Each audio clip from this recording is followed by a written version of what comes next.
கர்த்தராகிய இயேசு கிறிஸ்துவின் கிருபை, தேவனுடைய ஆசீர்வாதம், பரலோகத்து தெய்வத்துடைய வழிநடத்துதல் உங்களோடும் என்னோடும் இருந்திருப்பது என்று சொல்லி நான் கர்த்தருக்குள் விசுவாசிக்கிறேன். மீண்டுமாக இன்னொரு செய்தியின் வாயிலாக கர்த்தர் உங்களோடு பேசும்படியாக, கர்த்தர் தேவனுடைய செய்தியை பகிர்ந்து கொள்ளும்படியாக அடியானை அழைத்து வந்த நல்ல தயவுக்காக நான் கர்த்தருக்கு நன்றி செலுத்துகிறேன். கர்த்தர் இந்த நாளை உங்களுக்கு ஆசீர்வாதமாக கொடுத்திருப்பார்னு சொல்லி நான் கர்த்தருக்குள் விசுவாசிக்கிறேன். நம்முடைய வேலைகள், நம்முடைய பிரச்சனைகள், நம்முடைய போராட்டங்கள், நம்முடைய கவலைகள் எல்லாவற்றையும் விட்டு ஒரு சில நிமிடங்கள் தேவனுடைய ஆசீர்வாதத்தை பெற்றுக்கொள்ளும்படியாக, ஒரு சில நிமிடங்கள் தேவனுடைய வார்த்தைகளை கேட்கும்படியாக, அவரோடு உறவாடும்படியாக, தேவனுடைய சிந்தையாக சேரும்படியாக வந்திருக்கும் ஒவ்வொருவரையும் இயேசு கிறிஸ்துவின் இனிய நாமத்தினாலே வாழ்த்துதல் கூறி வரவேற்கிறேன். இந்த நாளின் செய்தி தலைப்பு என்னவென்று சொன்னால், The Faith God Tested என்ற தலைப்பின் கீழாக நீங்கள் நானும் படிக்க போகிறோம். விசுவாசம் அசைக்கப்பட்டது.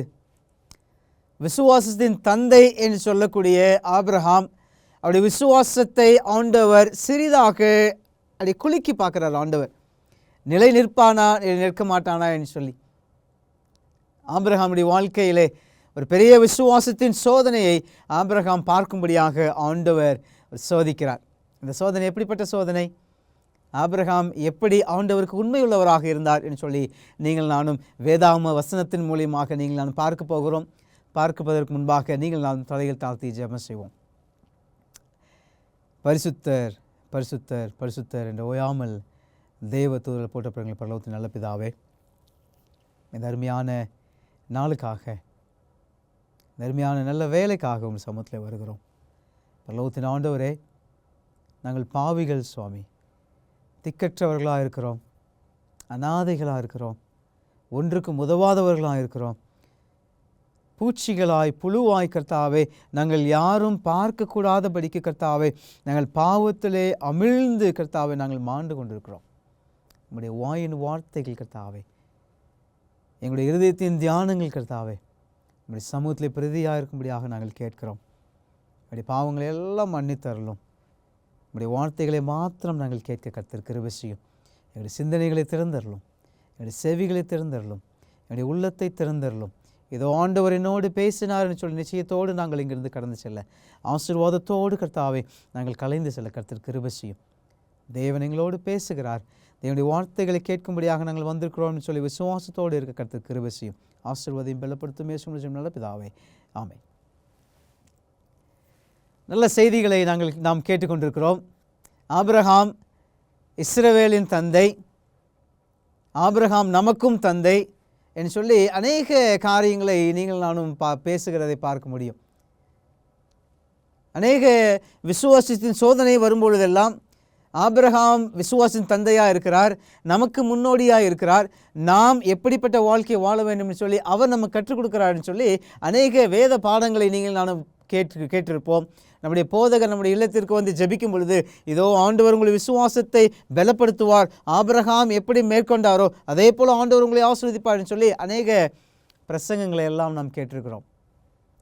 இன்றைய நாளிலே ஆபிரகாம் எப்படிப்பட்ட சோதனைக்குள்ளாக சென்றார், என்ன சோதனை நமக்கும் காத்திருக்கிறது, யார் மூலியமாக ஆண்டவர் சோதிக்க போகிறார் என்று சொல்லி நீங்கள் நான் வேத வசனத்தின் மூலியமாக நாம் கேட்க போகிறோம். ஆபிரகாமை அழைக்கும் பொழுது கர்த்தர் உன்னை பெரிய ஜாதியாக்குவேன் என்று சொல்லி அழைத்தார். பெயர் சொல்ல முடியாத சந்ததிக்கு தகப்பனாக்குவேன் என்று சொல்லி அழைத்தார். எல்லாவற்றையும் அழைத்து அநேக ஆண்டுகள் ஆகிவிட்டது. ஆபிரகாமை ஆண்டவர் ஒரு நாள் சந்திக்க வருகிறார். ஆதியாகமம் 15வது அதிகாரம் முதல் வசனத்தை நான் வாசிக்கிறேன். இந்த காரியங்கள் நடந்த பின்பு கர்த்தருடைய வார்த்தை ஆபிரகாமுக்கு தரிசனத்திலே உண்டாகி அவர், ஆபிரகாமே, நீ பயப்படாதே, நான் உனக்கு கேடகமும் உனக்கு மகா பெரிய பலனுமாயிருக்கிறேன் என்றார். ஒரு பெரிய வாக்குத்தத்தம், ஒரு பெரிய நம்பிக்கை. துவண்டு போன காலங்களிலே ஆண்டவர் நம்மை பார்த்து நீ பயப்படாதே என்று சொல்லுகிற ஒரு வார்த்தை. பயப்படாதே என்ற வார்த்தை 365 தடவை வேதாகமத்திலே இருக்கிறதுன்னு சொல்லி நாம் பார்க்கிறோம். ஒவ்வொரு நாளும் ஆண்டவர் உண்மை பார்த்து நீ பயப்படாதே, கலங்காதே, திகையாதே, நான் உனக்கு கேடகமாய் இருக்கிறேன். இதே வார்த்தைகளை ஆபிரகாமுக்கு சொல்லி ஆண்டவர் அழைக்கிறார். நீ பயப்படாதப்பா, ஐ ஆம் தேர் ஃபார் யூ. நீ கலங்காத, மற்ற ஜனங்களை பார்த்து நீ துவண்டு போகாத, மற்ற ஜனங்களை பார்த்து இவர்கள் என்ன செய்து விடுவார்களோ என்று சொல்லி நீ கவலைப்படாதே, நான் உன்னோடு இருக்கிறேன் என்று சொல்லி ஆண்டவர் சொல்கிறார். ஆனால் இந்த வார்த்தை சொல்லி முடிந்த பிற்பாடு ஆபிரகாமுடைய ரெஸ்பான்ஸ், ஆபிரகாம் ஆண்டவருக்கு எப்படிப்பட்ட பதிலை சொல்கிறார் பாருங்களேன். 2வது வசனம். அதற்கு ஆபிரகாம், கர்த்தராகிய ஆண்டவரே, அடியேனுக்கு என்ன தருவீர்? நான் பிள்ளை இல்லாமல் இருக்கிறேனே. தமஸ்கு ஊரானாகிய இந்த எலியேசர் என் வீட்டு விசாரணை கர்த்தனாய் இருக்கிறானே என்றார். எல்லாம் சரி ஆண்டவரே, எல்லாம் okay, but I don't have a child. எனக்கு பிள்ளை இல்லாமல் இருக்கிறதே. ஆபிரகாம் எப்படி ஒரு கான்வர்சேஷன் இருந்துச்சு ஆண்டவரோட அப்படின்னு சொல்லி பேட்ரியார்ச் அண்ட் ப்ராஃபட்ஸ் 128வது பக்கம் முதல் பேராகிராஃபில் அம்மையர் எழுதுகிறாங்க, Abraham was a friend of God. Abraham ஆண்டவருக்கு நண்பனாய் இருந்தார். நண்பனை போல, நண்பன் எப்படி பேசி கொண்டிருப்பானோ, நண்பனோடு எப்படி உரையாடி கொண்டிருப்பாரோ, எப்படி கான்வர்சேஷன் இருக்குமோ, அல்லது என்னத்தையெல்லாம் பேசுவார்களோ, ஒரு ஃப்ரெண்டுக்கிட்ட போய் ரொம்ப மரியாதையாக நாம் பேச மாட்டோம், இல்லை வாங்க போங்க அப்படின்னு சொல்லி பேச மாட்டோம், ரொம்ப டீசெண்டாக நம்ம பேச மாட்டோம். நமக்கு என்ன தோணுதோ அதை தைரியமாக பேசுகிறவர்கள் தான் நண்பர்கள். நீங்கள் ஆண்டவர்கிட்ட தைரியமாக கேள்வி கேட்குற, ஆண்டவரே நீங்கள் எல்லாம் கொடுக்குறேன்னு சொன்னீங்க ஆண்டவரே, எல்லாம் சரி ஆண்டவரே, ஆனால் எனக்கு ஒரு பிள்ளை இல்லையே என்று சொல்லி வருத்தப்படுகிறார்.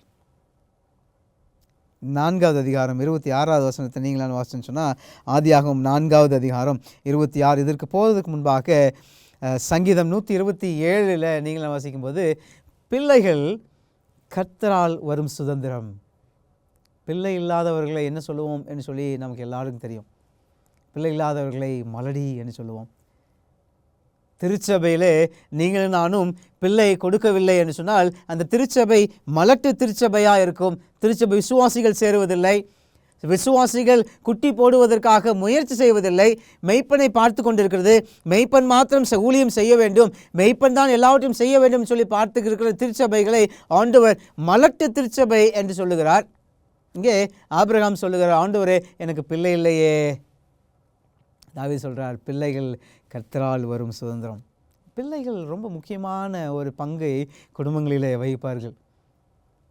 ரொம்ப போர் அடிச்சதுன்னா குழந்தைங்களோட விளையாடினா கவலையெல்லாம் போயிடும். குழந்தைங்களுடைய பேச்சை கேட்கும்போது, அவர்கள் செய்கிற காரியங்கள், அவருடைய செயல்களை பார்க்கும் பொழுது, நாம் எவ்வளோ பெரிய கவலை இருந்தாலும் சரி, எவ்வளோ பெரிய பிரச்சனை இருந்தாலும் சரி, ஆண்டவர் அந்த குழந்தைகள் மூலியமாக நம்மோடு பேச ஆரம்பிப்பார். நிறைய காரியங்களை அவர்கள் கற்றுக் கொடுப்பார். இன்றைய தலைமுறையின் குழந்தைகள் எப்படிப்பட்டவர்களாக இருக்கிறார்கள் சொன்னால், அவர்கள் நமக்கு கற்றுக் கொடுக்கிறவர்களாக இருக்கிறார்கள். நம்மிடத்தில் அநேக காரியங்களை கற்றுக்கொள்வதை மாத்திரமல்ல, நாம் பிள்ளைகளிடத்திலிருந்து அநேக காரியங்களை கற்றுக்கொள்கிறோம். ஆதியாகமம் 4வது அதிகாரம் 26வது வசனத்தை நீங்களான வாசிக்கும் பொழுது, அங்கே ஒரு பிள்ளையினுடைய பெயர் சொல்லப்படுகிறது. ஆதியாகமம் 4:26. சேத்துக்கும் ஒரு குமாரன் பிறந்தான், அவனுக்கு ஏனோஸ் என்று பெயரிட்டான். அப்பொழுது மனுஷர் கர்த்தருடைய நாமத்தை தொழுது கொள்ள ஆரம்பித்தார்கள். எப்பொழுதெல்லாம் ஒரு பிள்ளை பிறக்கிறதோ, எப்பொழுதெல்லாம் ஆண்டவர் அந்த பிள்ளையின் மூலியமாக நம்மிடத்தில் பேச விரும்புகிறாரோ, அப்பொழுதெல்லாம் இங்கே ஒரு பெரிய காரியங்கள் நடக்குது, ஒரு பெரிய மாற்றங்கள் நடக்குது. கவலையாக இருக்கிற குடும்பங்களிலே, பிள்ளை இல்லாமல் இருக்கிற குடும்பங்களிலே ஒரு பிள்ளை வரும் பொழுது அவ்வளவு சந்தோஷம். இங்கே ஏனோஸ் பிறந்த பொழுது அவர்கள் தேவனை தொழுது கொள்ள ஆரம்பித்தார்கள். நம்முடைய வீட்டில், நம்முடைய குடும்பங்களில் ஒரு பெரிய சந்தோஷம் வரும் பொழுது தேவனை நினைப்பவர்களாய் நாம் மாற வேண்டும். ஆபிரகாம், ஒரு குழந்தை இல்லையா ஆண்டவரே, எலியேசர் என்னுடைய வீட்டின் கர்த்தனாக இருக்கிறானே, எல்லாவற்றையும் அவன் பார்த்து கொள்கிறானே என்று சொல்லி ஒரு பெரிய கேள்வியோடு, ஒரு குழப்பத்தோடு ஆண்டவரத்தில் பேசி கொண்டிருக்கிறார். இன்னொரு வசனத்தை நீங்கள் நான் வாசிக்க ஆசைப்படுகிறேன். ஆதியாகமம் 5வது அதிகாரம் 21வது வசனம். ஏனோக்கு 65 வயதான போது மெத்துசலாவை பெற்றான்.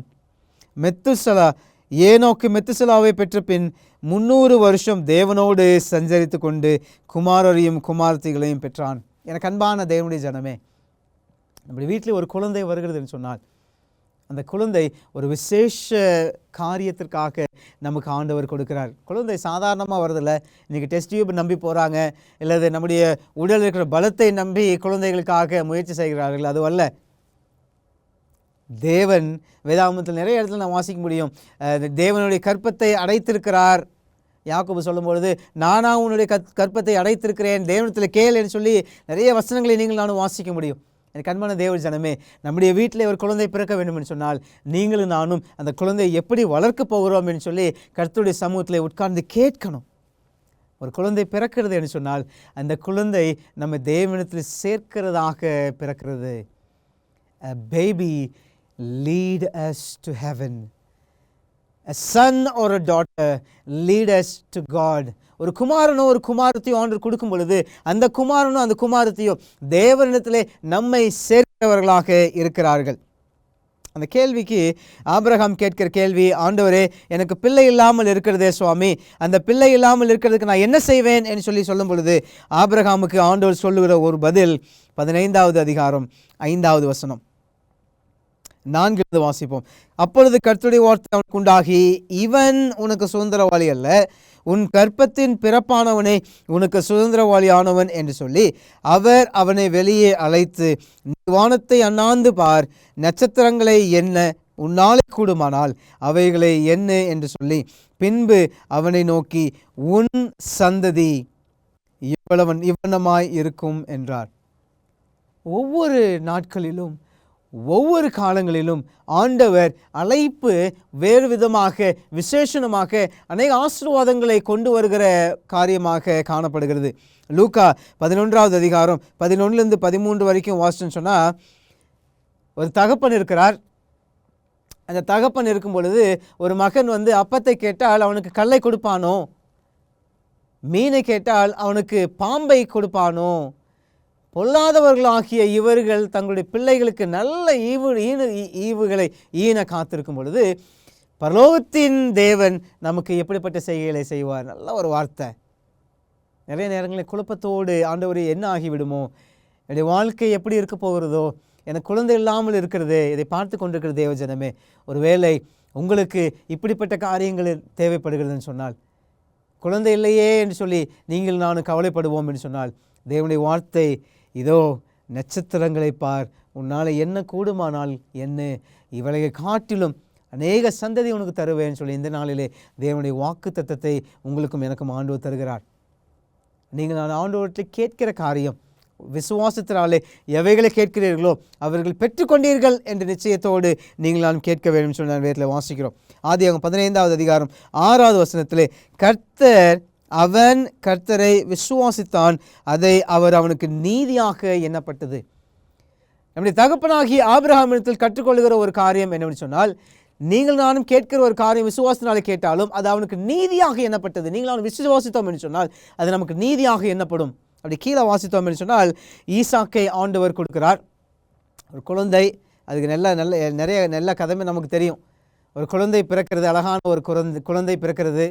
அந்த குழந்தை எப்படிப்பட்ட குழந்தையாக வளர்க்கிறான்னு சொன்னால், ஒரே ஒரு பேரான குமாரன், அந்த ஒரே பேரான குமாரனை அவன் அப்படியே பொத்தி வளர்க்குறாரு. எல்லா காரியத்தையும் அவன் சொல்லி கொடுக்குறாரு, எல்லா காரியத்தையும் அவன் தெரிந்து கொள்ள வேண்டும் சொல்லி ஆசைப்படுகிறாரு. எனக்கு ஒரே பேரான குமாரன், எல்லா ஆஸ்திக்கும் ஒரே பேரான குமாரன், அவனை எப்படியாவது பெரிய ஆளாக்க வேண்டும் என்று சொல்லி யோசித்து கொண்டிருக்கிற நேரத்தில் அங்கே ஒரு பெரிய ஒரு சவால் ஆபிரகாமுக்கு வருகிறது. எப்படிப்பட்ட குழந்தை ஈசாக்கு அப்படின்னு சொன்னால், ஆதியாகமத்தில் வாசிக்கும் பொழுது 18வது அதிகாரம் 18-11 வாசின்னு சொன்னால், சாராளுக்கு குழந்தை பெறுவதற்கு வாய்ப்பே இல்லை என்ற ஒரு காரியம் நிறைவேறுகிறது. ஆனால் அது எல்லாவற்றையும் தாண்டி ஆண்டவர் ஈசாக்கை பிறக்க வைக்கிறார். எனக்கு அன்பான தேவ ஜனமே, நம்முடைய வாழ்க்கையிலே முடியாது என்ற காரியங்களை நீங்களான யோசிக்கும் பொழுது கர்த்தர் அதை நடத்த வல்லவராக இருக்கிறார். ஈசாக்கு பிறக்கிறார். ஈசாக்கு பிறந்த பிறகாக அவனை கொஞ்சம் நல்லா வளர்ந்து விவரம் தெரிகிற அளவுக்கு வளருது. ஈசாக்கை அழைத்து செல்லும்படியாக ஆண்டவர் சொல்லுகிறார், உன் நேசகுமாரன், ஒரே பேரான குமாரன் எனக்கு பலி கொடுத்துருப்பா அப்படின்றார். நம்மளாம் என்ன யோசிப்போம், ஆண்டவரே என்ன ஆண்டவரே, நீங்கள் ஒரே ஒரு ஒத்த புள்ள கருவாப்புள்ள குத்து மாதிரி ஒன்று இருக்குது, அதை போய் கேட்குறீங்களே, வேறு ஏதாவது கேளுங்க, ஒரு 100 ஆடு கேளுங்க, 100 ஒட்டகம் கேளுங்க, இல்லை ஒரு 100 கழுதை கேளுங்க, வேறு ஏதாவது கேளுங்க, 4-5 வேலைக்காரனை பலி கொடுமா, எல்லாம் கேளுங்க, நான் கொடுக்குறேன். நான் இப்போ தான் ஆண்டவரே 100 வருஷம் கழித்து ஒரு குழந்தை பிறந்திருக்கேன் ஆண்டவரே, எப்படி ஆண்டவரே நான் கொடுக்குறது, இப்படி எல்லாம் கேள்வி வந்திருக்கும். ஆனால் ஆபிரகாம் எதுவும் பேசலையாம். ஈசாக்கை அழைத்து செல்கிறார். ஈசாக்கை அழைத்து செல்லும் பொழுது அவன் கேள்வி கேட்கிறான், ஆண்டவர், அப்பா ஆடு இல்லையே, கழுதை இருக்குது, கழுதை மேலே விறகு இருக்குது, நம்ம நெருப்பு கூட கொண்டு போகிறோம், ஆனால் ஆடு எங்கே? இப்போ ஆபிரகாம் சொல்கிறாரு, கடவுள் பார்த்துக்குவார்ப்பா, நீ வா போகலாம். அப்படியே நடந்து போகிறாங்க. கொஞ்சம் நேரம் கழித்து மறுபடியும் இந்த இதே கேள்வி கேட்குறாரு, அப்பா நம்மகிட்ட ஆடு இல்லையே, எதை போய் நம்ம பலி செலுத்த போகிறோம்? What we are going to sacrifice to God? ஒன்றுமே இல்லையா ஆண்டவரே, அப்பா நம்ம என்ன கொண்டு போக போகிறோம்? ஆடு வேணுமே அப்படின்போது, எல்லாத்தையும் ஆண்டவர் பார்த்துக்குவார், வா போகலாம் அப்படின்னு சொல்லிகிட்டே போகிறார். மலை மேலே ஏறியாச்சு. எல்லாம் பலிபீடத்தை கட்டும்படியாக ஈசாக்கு சேர்ந்து உதவி செய்கிறாரு. எல்லாம் செஞ்சு முடித்தாச்சு. செஞ்சு முடித்ததுக்கப்புறம் நெருப்பு கொளுத்துறது தான் மீதி. பலி ஆடு வேணுமே, சுற்றி பார்த்தா ஆடு இல்லை. மறுபடியும் கேட்குறாரு, ஆடு எங்கப்பா? பலிபீடம் கட்டியாச்சு, விறகெல்லாம் அடுக்கியாச்சு, நெருப்பு கூட நம்மகிட்டிருக்கு, ஆனால் ஆடு எங்கே? வேஸ் அ கோட், வேஸ் அ ரேம்? ஒன்றுமே பேசலை ஆபிரகாம்.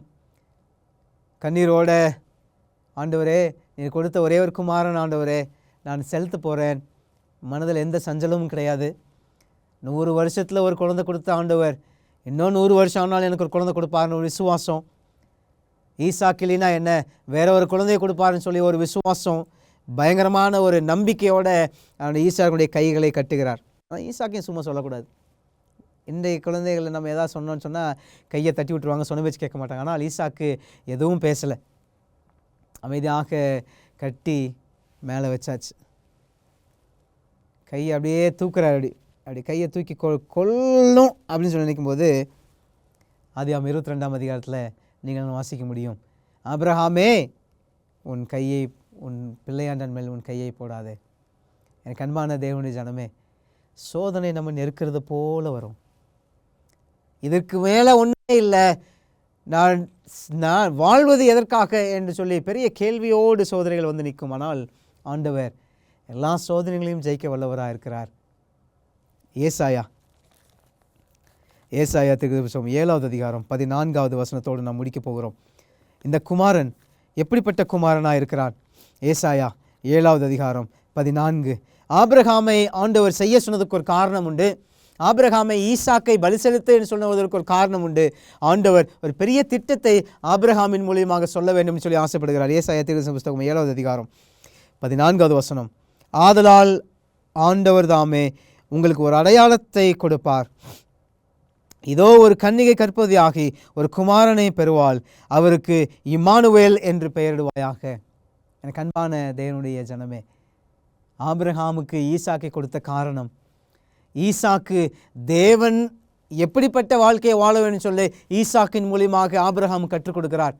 ஆபிரகாம் ஈசாக்கை பலி செலுத்தும் பொழுது, உன் பிள்ளையாண்டான் மேல் கையை போடாதே, ஏன் அப்படின்னா உனக்காக ஒரு ஆடு இருக்குது. இங்கே ஏசாயா ஒரு கன்னிகை கற்பவதி ஆகி உனக்கு ஒரு குமாரனை கொடுப்பார், அவருடைய பெயர் இம்மானுவேல். தேவன் நம்மோடு இருக்கிறார். இதோ தேவன் ஒவ்வொரு நாளும் நம்மோடு இருந்து கொண்டே இருக்கிறார். நான் செய்தி கொடுக்கும் பொழுதும் தேவன் என்னோடு இருக்கிறார். நீங்கள் கேட்டுக்கொண்டிருக்கும் பொழுதும் தேவன் உங்களோடு பக்கத்தில் இருக்கிறார். நீங்கள் பாவம் செய்யும் பொழுதும் பக்கத்தில் இருக்கிறார். மகனே மகளே, பாவம் செய்யாதே, நான் உன்னோடு கூட இருக்கிறேன். இந்த பாவத்திலிருந்து நான் உன்னை மீட்டுக்கொள்ள முடியும். நீ கவலையாக இருக்கிறாயா? நீ கவலைப்படாதே, நான் உன்னோடு இருக்கிறேன். கிறிஸ்மஸ் நியூ இயர்லாம் வரப்போகுது. ஒரு குமாரனை கொடுக்க போகிறார். அந்த குமாரன் இதோ ஆபிரகாமுக்கு ஒரே பேரான குமாரன் இருந்தது போல இயேசுவானவர் பிதாவுக்கு ஒரே பேரான குமாரன் நமக்காக மரித்தார். ஈசாக்கை பலியிடும்படியாக ஆபிரகாமுக்கு அதிகாரம் கொடுக்கப்படவில்லை. ஆனால் இயேசு கிறிஸ்து பலியாகும்படியாக பிதாவானவர் இயேசு கிறிஸ்துவை ஒப்பு கொடுக்கிறார். இந்த நாளிலே தேவன் நமக்காக சிந்தின ரத்தம் நமக்கு முன்பாக இருக்கிறது. ஆபிரகாமுக்கு ஈசாக்கு எப்படி சோதனையாக வந்தாரோ, இயேசுவானவர் நமக்கு முன்பாக என்னை ஏற்றுக்கொள்ளப் போகிறாயா என்ற ஒரு கேள்வியோடு நம் முன்னாடி நிற்கிறார். கதவை தட்டி கொண்டு இருக்கிறார்.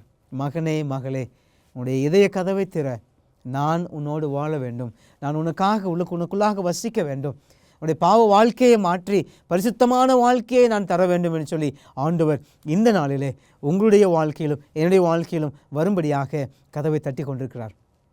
நீங்கள் நானும் என்ன செய்ய போகிறோம்? ஆபிரகாமை போல ஆண்டவருக்கு கீழ்ப்படிதலாக இருக்க போகிறோமா? ஆண்டவர் கொடுத்த ஆசீர்வாதத்தை ஆண்டவர் திரும்பி கேட்கும் பொழுது நாம் திரும்ப ஆண்டவர் கொடுக்கிறவர்களாக இருக்க போகிறோமா? ஆபிரகாம் ஆண்டவர் கொடுத்த ஆசீர்வாதத்தை திரும்ப கொடுக்க ஆயத்தமாக இருந்தார். அவர் அழைத்த போது கீழ்ப்படிதலோடு காணப்பட்டார். அதே கீழ்ப்படிதலோடு ஆண்டவருக்கு திரும்பி செலுத்தும்படியாக ஆயத்தமாக இருந்தார். இந்த நாளிலும் நீங்களும் நானும் ஆண்டவருக்கு கீழ்ப்படிதலோடு வாழப்போகிறோமா? ஈசாக்கை போல ஆண்டவர் நமக்கு ஒரு குமாரனை கொடுத்திருக்கிறார். அந்த குமாரன் வெளியே நின்று தட்டி கொண்டிருக்கிறார். என் மகனே, என் மகளே, உன்னுடைய இதய கதவை திறந்தது என்று சொல்லி நம்முடைய கதவை திறப்போம். ஆண்டவர் நம்மோடு கூட வந்து நம்முடைய பந்தியிலே ஆண்டவர் இருக்க ஆயத்தமாக இருக்கிறார். நாம் நம்முடைய இருதயத்தை ஆண்டவர் கொடுப்போமா? ஜெபம் செய்வோம். நேசிக்கிற ஆண்டவரே, ஆபிரகாமை அழைத்த தேவன், அவருக்கு ஈசாக்கு என்ற குமாரனை கொடுத்த தேவன், இதோ ஆண்டவரே, எங்களுக்காக கர்த்தாவே மரிக்கும்படியாக, எங்களுக்காக ரத்தம் சிந்தும்படியாக, எங்களுடைய கர்த்தாவே பாவங்களுக்காக முள்முடிகளை தலையிலே சுமக்கும்படியாக ஆண்டவரே காலிலே கையிலே ஆணைகளோடு கர்த்தாவே ஆண்டவர் தொங்குகிற காட்சியை கர்த்தாவே நாங்கள் நினைவு கூறுகிறோம்.